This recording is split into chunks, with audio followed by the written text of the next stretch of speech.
प्यारे बच्चों, आपका हमारे YouTube channel smart education by C Bhatt में स्वागत है। मैं हूं चंदन भट्ट। आपके लिए लेकर आया हूं रोज की तरह आसान मेथड में कुछ नए प्रश्न। अगर आपने अभी तक हमारे चैनल को सब्सक्राइब नहीं किया है तो प्लीज़ चैनल को सब्सक्राइब कर बेल आइकन पर क्लिक कर ऑल के ऑप्शन पर क्लिक कर लें ताकि वीडियो अपलोड होते ही आपको सूचना प्राप्त हो जाए। प्रश्नावली 5.2 का जो 12वां प्रश्न है, दो समांतर श्रेणियों का सार्वंतर समान है। यदि इनके 100वें पदों का अंतर 100 है तो इनके 1000वें पदों का अंतर ज्ञात कीजिए। ये हमको दिया गया है। तो हम दो श्रेणियां ले लेते हैं। देखो, पहली AP1 ले लेते हैं। AP1 यानी कि पहली समांतर श्रेणी जो है उसको हम ले लेते हैं A1, A2, A3। चलते चलते हम कहाँ पहुँच गए? 100वें पद में पहुँच गए और चलते चलते हम पहुँच गए 1000वें पद में। हो सकता है इसके आगे भी कुछ पद और हो। दूसरी AP हम ले लेते हैं। दूसरे नंबर की जो AP है कैपिटल में बड़ा A ले लेते हैं। A1, A2, A3। 100वां पद हो जाएगा A100 और 1000वां जो पद हो जाएगा ये हो जाएगा A1000। ठीक हो गया। अब हमें दिया क्या है? इन दोनों के सार्वंतर समान हैं। यानी कि पहली श्रेणी का सार्वंतर निकालते हैं D1। क्या होता है? किसी भी बाद वाले पद में से पहले वाले पद को घटा देते हैं। तो हमने क्या किया? A2 - A1। और दूसरी AP का सार्वंतर D2 ले लेते हैं तो ये हो जाएगा A2 - A1। ठीक हो गया। तो इसका मतलब क्या है? हमें दिया क्या है? हमें दिया है D1 बराबर D2। D1 बराबर D2 हमको दिया है। दूसरी चीज जो हमको दी गई है, इनके 100वें पदों का अंतर 100 है। अगर हम एक AP के 100वें पद में से दूसरे AP के 100वें पद को घटा दें, अगर हम ये ले लें पहली वाली AP के 100वें पद में से दूसरी वाली AP के 100वें पद को घटा दें तो हमको उत्तर जो आएगा 100 आएगा। ये हमको दिया गया है।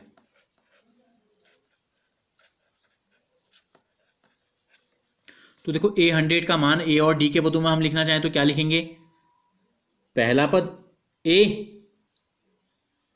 और 999D। एक D कम कर देते हैं। इसी प्रकार माइनस इसका पहला पद A या A1 भी लिख सकते हैं, धन 999D। हम क्या कर लेते हैं? D1 बराबर D2 बराबर D ले लेते हैं इसको। ठीक है, चूंकि दोनों बराबर हैं तो एक ही D से काम चल जाएगा हमारा। बराबर लिख देते हैं 100। तो कितना हो गया? देखो, A धन 999D ऋण घटा देंगे, घटाना है तो चिन्ह बदल जाएंगे। ऋण गुणा धन ऋण 999D बराबर आ गया 100। देखो, धन 999D ऋण 999D कट गए तो क्या बचा? A ऋण A बराबर 100। यानी कि इनके प्रथम पदों का अंतर भी 100 आ गया। इनके प्रथम पदों का अंतर कितना आ गया? 100 आ गया। हमें बताना क्या है? हमें बताना है इनके 1000वें पदों का अंतर। तो क्या हो जाएगा? पहले का 1000वें पद में से दूसरी AP के 1000वें पद को घटा देते हैं। तो 1000वें पद का सूत्र क्या होगा? A धन 999D ऋण A धन 999D। इसका भी हो गया। तो क्या हो जाएगा? A धन 999D घटाएंगे तो चिन्ह बदल जाएंगे। तो ये हो गया हमारा। देखो, 999D धन में भी है ऋण में भी है तो उत्तर आ गया A ऋण A। अब A ऋण A समीकरण 1 से कितना है? 100। समीकरण नंबर 1 से हमने लिख दिया इसका मान। तो हमसे जो पूछा था इसका मतलब 1000वें पदों का अंतर भी कितना आ गया? 1000वें पदों का अंतर भी 100 आ गया। तो हम लिख देंगे अतः इनके 1000वें पदों का अंतर भी 100 होगा।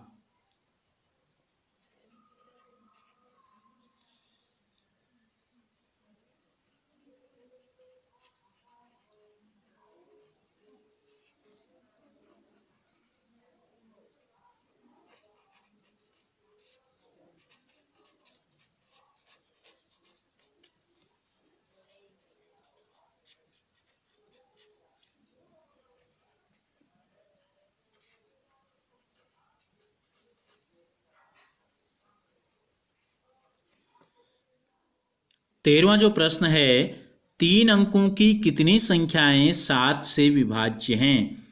तो 3 अंकों की संख्याएं शुरू कहां से होती हैं? 100 से होती हैं।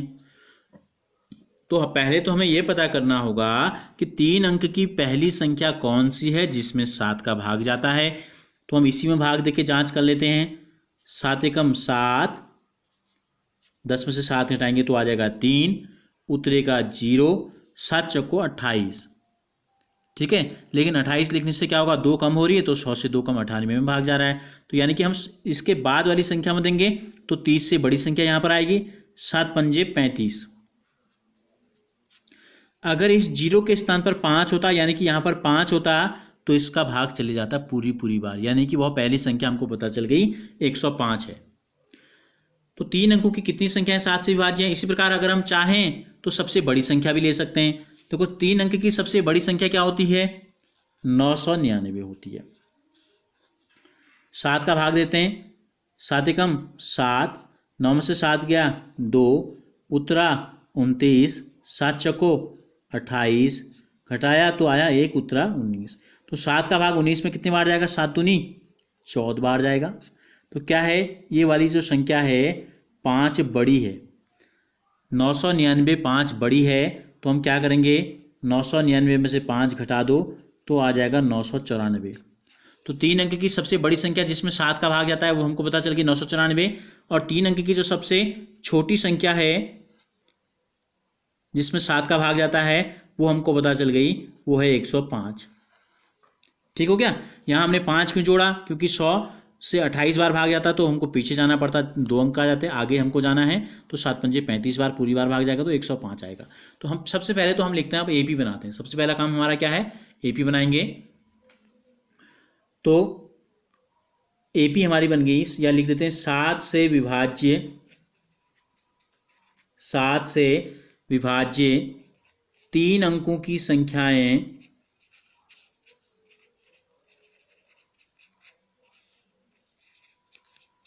इस प्रकार हैं। क्या है, पहली क्या थी 105, 105 के बाद दूसरी संख्या किस में भाग जाएगा, 7 जोड़ देते हैं, 7 7 जोड़ेंगे तो अगली संख्या आ जाएगी 112 में जाएगा, फिर 119 में जाएगा, और चलते चलते जो अंतिम संख्या आएगी वो आएगी 994। तो ये तो हमारी बन गई एपी। ठीक हो गया।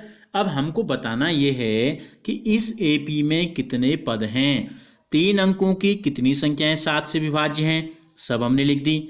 तो कितनी संख्या है, 7 का भाग इसमें पहली बार इसमें जा रहा है, पहली संख्या, दूसरी, तीसरी, चौथी, और इसका नंबर कौन सा होगा ये, यानी कि n हमको बताना है।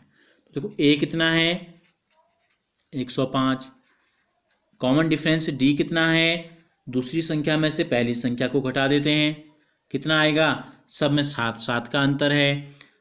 हमको अंतिम पद पता है, या इसको हम एल भी बोलते हैं, हमने आपको कहा था लास्ट टर्म में एल हम इस्तेमाल करते हैं, या एनवा पद ए एन का हम प्रयोग करते हैं।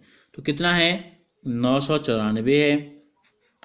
बताना क्या है, पदों की संख्या n हमको बताना है। ठीक है, तो हम क्या करते हैं, nवें पद का सूत्र लगा देते हैं। क्या होता है, ए एन बराबर A plus N minus 1 into D. एनवा पद हमको पता है कितना है 994, आगे यहाँ लिख लेंगे, ए का मान कितना है 105, बराबर लिख लेते हैं यहाँ पर, एनवा जो पद है 994 यहाँ लिख लेते हैं, धन एन का मान है ऋण की जगह ऋण, 1 की जगह 1, डी का मान आ गया 7 बराबर 994 हो गया। अब क्या करेंगे, एन ऋण 1 गुणा 7 को यहीं रहने देते हैं, 994 धन 105 यहाँ जाएगा तो कितना हो जाएगा, ऋण 105 हो जाएगा। एन ऋण 1 गुणा है बीच में 7 बराबर, देखो 14 में से 5 घटाएंगे तो 9 आएगा, 8 में से 0 घटाएंगे तो 8 आएगा, 9 में से 1 घटाएंगे तो आ जाएगा 8। तो एन ऋण 1 का जो मान हो गया ये हो गया इतना बट्टे 7, 7 का भाग जाता है, देखो 7 एकम 7, 18 हो गया, 7 दूनी 14, 4 बच गया, 7 सत्ता 49। एन ऋण 1 का मान आ गया 127। तो एन बराबर कितना हो जाएगा 127, ऋण 1 दूसरी तरफ गया तो ये हो गया धन 1, तो एन का मान आ गया 128। तो इसका क्या अर्थ निकला, इसका अर्थ निकला कि अतः 3 अंक की 128 संख्याएं 7 से विभाज्य हैं।